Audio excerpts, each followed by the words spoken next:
Fala galera, eu sou o Rerê do Vale e estamos começando mais um Recrecast, o primeiro podcast brasileiro a falar de recreação, educação lúdica, entretenimento, empreendedorismo e animação.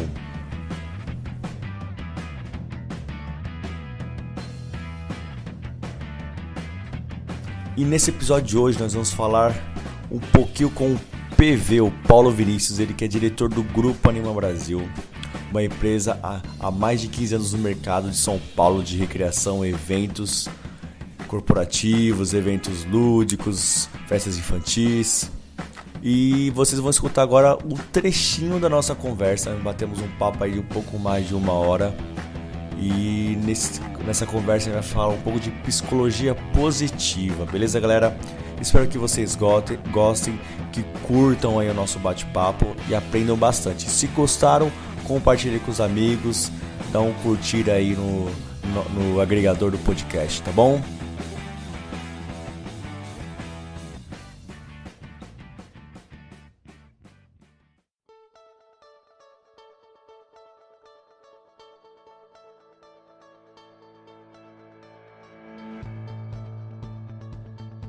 A gente deixa de ter um puta de um potencial de desenvolvimento das nossas forças, Sim. dos nossos talentos, né, se a gente pode dizer dessa forma, e a gente trabalha coisas que não são os nossos talentos e minimamente a gente não consegue avançar e ser alguém extraordinário naquilo. E nem no que a gente era bom e nem no que a gente não é bom. Exatamente, você vira um cara, vamos dizer assim, um administrador, tá ligado? Sim. Você tá ali sem ser o cara, e aí isso pode te gerar num curto prazo, num médio prazo, ou até a longo prazo, tem gente, cada um tem o seu momento, né, de identificação, mas você pode gerar um certo desconforto, uma certa insatisfação, tipo, pô, eu não tô feliz, não consegui ainda, por que eu não consigo sucesso, por que eu não consigo avançar na minha carreira, né? Mas por quê? Porque o nosso olhar de educação, essa abordagem clássica e tradicional, ela, e aí até a análise do clássico tradicional que conversar, mas acho que inclui as duas um pouco, embora tenha se mudado, sempre a gente teve visões diferentes, né? Sim.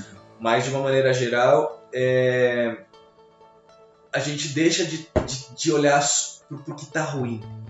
Você entendeu? Sim. A nossa educação, de uma maneira mais específica, parece que ela só tá te apontando que tá ruim. O que você tem que melhorar. Você tirou 3 em matemática, você precisa tirar 10. Porra, ninguém fala que dá pra você tirou 9 em português, dá pra você tirar 10. Eu tava escutando, inclusive sobre isso, uma reportagem uns dias atrás, que uma educadora falar num programa de rádio, tava falando o seguinte: a gente pega o nosso filho e dá aula de reforço na matéria que ele é ruim. Ao contrário, tem que dar reforço na matéria que ele é muito bom para ele ser excepcional naquilo, para ele ser cada vez melhor naquilo que ele é bom, porque a gente tem que trabalhar as potencialidades das pessoas, não o que ela é ruim. O que ela é ruim, ela vai ter que se desenvolver, claro, porque não dá para ficar ruim, mas focar na potencialidade, né? Eu acho que esse é o foco, né? Legal. A gente tem vários olhares e aí dentro da turma que a gente tem estudado, sim, a gente procura colocar em camadas isso para ver o quanto profundo é, né? Porque algumas questões são identificadas lá em cima. Só que se a gente trabalha só em cima da pirâmide, vamos dizer assim, na ação final, a gente não cria um resultado efetivo a longo prazo. Sim. Né? Então, as pessoas, de uma maneira bem, assim, na sua maioria, não reconhecem ou não descobriram ainda, não encontraram os seus pontos fortes, os seus talentos reais. Sim. Se perguntar para alguém, qual que é o que você faz com naturalidade, você é bom, que é predominante e recorrente, que você faz assim, ó, com facilidade, tá aí, ou em um padrão de pensamento, de emoção ou de comportamento. O que aparece com facilidade? A pessoa trava, né? E é claro que assim, cabe uma análise, a gente não para ter esses momentos de reflexão e de autoconhecimento, que são fundamentais para que a gente encontre a nossa forma mais genuína, né? Que a gente encontre a nossa felicidade, que a gente encontre o sucesso profissional, que a gente aceite a nossa condição, né? Então, dentro da psicologia positiva e da ludicidade, da educação lúdica, buscar lá embaixo quais são as suas forças de caráter, que são suas bases, são as suas raízes, né? Quais são os seus talentos. E aí, a partir desse encontro, que, vamos dizer assim, que as forças de caráter, elas te trazem uma noção do que te faz bem. né? É uma base, é bem visto como uma base. Os talentos a gente pode desenvolver de uma maneira assim exponencial. Então, através do quê? Então vamos dizer que eu tenha um dos meus talentos seja voltado para a comunicação. Como que eu desenvolvo meu talento? Através de mais conhecimento. Então vou buscar conhecimento, vou buscar técnicas e práticas diferentes, que aí eu me torno mais habilidoso. E aí através disso eu experiencio e vou ganhando tempo, vou ganhando mais experiência, e isso está linkado com o meu talento. Então, olha só como isso é forte. É uma fórmula aí que a gente passa de mais para vezes. Né? Então, a curva ela é algo gigantesco quando a gente trabalha com o nosso talento. Porque ele, vamos dizer assim, ele é único, né? E fica muito mais natural, né? Não tem aquele esforço tão grande quanto uma coisa que não é nosso talento. Quando a gente tenta trabalhar algo que não é talento nato nosso, é tudo muito mais custoso, né? A gente até brinca um pouco, e aí tem vários olhares sobre o talento, né? Algumas pessoas falam realmente que não que ele é adquirido, e uma tese que é uma tese já que não é tão recente, que é uma voltada para pontos fortes da Gallup, é como ele é inato. Então olha que louco, você nasce com os ingredientes. Você nasce com eles, colocaram lá como 34 talentos. Você nasce com eles. Caraca. E aí, nos seus primeiros anos de vida, né? Começa ali nos meses, onde a gente começa aquela explosão de neurônios, a gente vai criando e as sinapses vão acontecendo. É uma coisa absurda que acontece no nosso cérebro até os 3 anos, né? Aprende muito, né? Dizem que é uma fase que a gente mais aprende até os 3, 4 anos de idade. Exatamente, mas justamente por conta disso, e o que acontece? A partir dos 3 anos, a gente tem que, isso, digamos, biologicamente mesmo já acontece, a gente tem que eliminar, porque senão a gente não consegue ter o nosso desenvolvimento cognitivo e em todos os aspectos, né? Mas principalmente do cérebro. Até os 3 anos é uma explosão sensorial, então por isso que são muitos estímulos e nosso cérebro fica naquela loucura, né? E aí a partir desse momento, para que a gente consiga desenvolver os nossos talentos, enfim, a gente consiga crescer na vida, caminhar, né? A gente filtra isso, né? Elimina, na verdade. Então por isso que às vezes a gente deixa de trabalhar talentos e trabalha outros, né? Mas aonde que eu tô querendo chegar com isso? Nesses 3 anos praticamente é definido os seus principais talentos. Que legal. Através dos estímulos. Não estou querendo dizer que a gente tenha que estimular o tempo todo a criança. Tá? É importante ter estímulos, sim. Mas mais do que a gente estimular, a gente entender a criança como o principal estimulador dela mesma. Ela vai se encontrar dentro dos ambientes. A inventividade da criança, a criatividade dela tem que ser desenvolvida por ela mesma. A gente tem que colocar meu filho para fazer um esporte, para fazer música, para fazer teatro, para fazer dança, para fazer. E aí são o hiperestímulo estressa a criança e às vezes ela não consegue desenvolver nada por causa do estresse de ter muita coisa ao mesmo tempo, né? Exatamente. E aí, que a gente estava conversando um pouquinho antes, né? A areia da praia é um dos principais playgrounds para as crianças.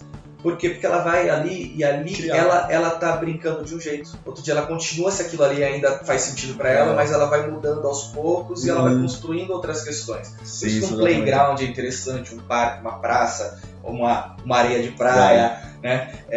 Sempre ambientes diferentes, né? Não sempre se limitar ao mesmo ambiente. Então, mas também mesmo. A criança ela tem a gente voltou a olhar para a criança, né? Mas ela acaba tendo uma necessidade de explorar aquilo ali ao máximo, às vezes. Ela vai falar pra gente a hora que ela não quer mais pra praia. E aí ela vai falar pra gente depois a hora que ela quer voltar. Exatamente. Né? Então é meio que nessa linha. Se apropriar de um ambiente onde você brinca. Todos nós, se a gente fechar os olhos e lembrar de um ambiente onde a gente brincava quando era pequeno, né? Como que era o cheiro, onde que era, o que você ouvia. Nostalgia. Você consegue, né, chegar lá. E a mesma coisa para criança. É legal ela se apropriar, né, desses espaços também. E aí esses talentos, a gente fica com talentos mais marcantes, que são aqueles principais, que são aqueles que realmente estão enraizados, né? E que esses, se a gente desenvolve, a gente consegue realmente ter um melhor sucesso, ter um melhor resultado, ser mais feliz, né? Por via mesmo de aprofundamento em técnicas, técnica, conhecimento, né? Mais com prática. Sim. E colocando ele em ação. Então, Tem assim, conhecimento e competência, né? Não adianta a gente... Tudo que a gente tá falando aqui tem que ser competente. Para ser competente tem que estudar. Você tem que ir atrás, pesquisar. E tem que fazer, tem que pôr em prática. Não adianta só estudar e na hora que vai pôr em prática, pô, não tá rolando. Tudo tem que ser atrás de uma coisa ou outra. E aí, assim, o contraponto, e quando a gente fala de uma abordagem convencional, acho que é até legal a gente ficar falando de classe tradicional, né? Mas uma abordagem convencional, que é o que a gente mais vê por aí, onde se trabalha principalmente os pontos fracos, onde você quer falar, pô, você precisa melhorar esse comunicar.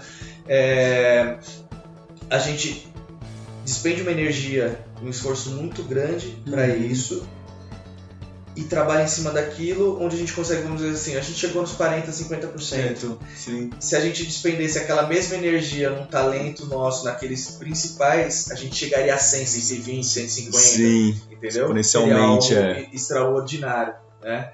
Então, não que eu esteja falando que os talentos, ou digamos assim, os pontos fracos não devem ser trabalhados, não é isso. Pelo contrário. Mas dentro da psicologia positiva, a gente pensa que os pontos fracos, eles devem ser administrados.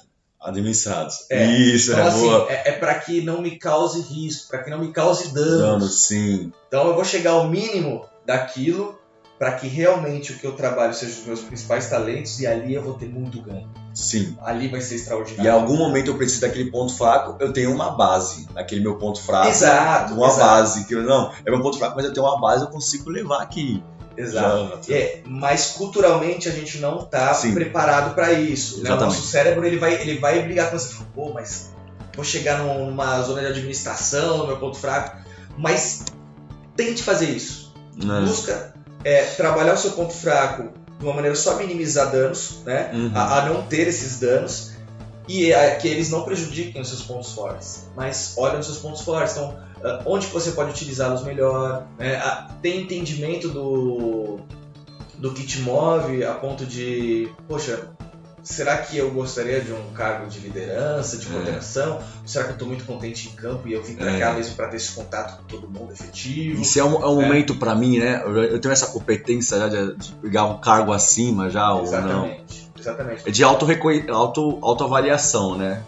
Se conhecer também. Exato. E aí a partir daí a gente vai tendo um olhar, vai subindo nessa pirâmide, então, né, nesse desenvolvimento, até chegar mesmo nas nossas ações, nos nossos comportamentos, que vem com o resultado final. Né? E entendendo que é um processo que é cíclico, mas que nem sempre é um cíclico muito constante. Você, quando você está trabalhando com o seu talento mais forte e despendendo um esforço grande, você pode chegar lá em cima muito rápido e se manter lá em cima. Né? Porque realmente é um talento seu, né? Assim, quando eu falo talento seu, não é que os outros não tenham, mas é um talento seu, um dos seus principais. Sim. Né? É ele que se destaca mais. Que bacana. E é muito legal isso. Cara, eu tava ouvindo várias coisas esses dias. Eu escutei o rádio ontem à noite, tava escutando o rádio, voltando pra casa. Acho que era meia-noite. O cara tava falando que acontece muito no Brasil que a família dita qualquer profissão do cara. Dependendo da família que você cresce, a família diz: não, se eu sou médico, você vai ser médico. Se eu sou advogado, você vai ser advogado, engenheiro, e assim qualquer área, né? E às vezes o cara faz uma faculdade porque a família quer e ele não tá feliz. Aí você pega aquele médico que trabalha no serviço público, que trata mal as pessoas, às vezes não é o que ele quer na vida dele, né? Então, mas ele trabalhou uma potencialidade que não era a que ele queria, porque foi uma exigência da sociedade, do pessoal em volta, e o que ele realmente ama ele não consegue trabalhar, então vive aquela vida meio que, não infeliz, mas não tá completa, né? Mas por quê? Porque não foi ele que escolheu. Não foi ele que escolheu. Escolheram pra ele e falar assim, é isso que você tem que fazer. E aí, ao mesmo tempo, você tá falando do trabalho ali funcional, né, da parte laboral, e é o que a gente vê em alguns testes vocacionais. Sim. Ele quer te encaixar num emprego, mas ele não quer ver exatamente qual que é a sua força, né? E deixar que você se encaixe. Lógico que a gente avançou muito isso dentro da psicologia, né? Dentro das pessoas que aplicam esses tipos de testes, que elas foram voltando a olhar para isso. Mas ainda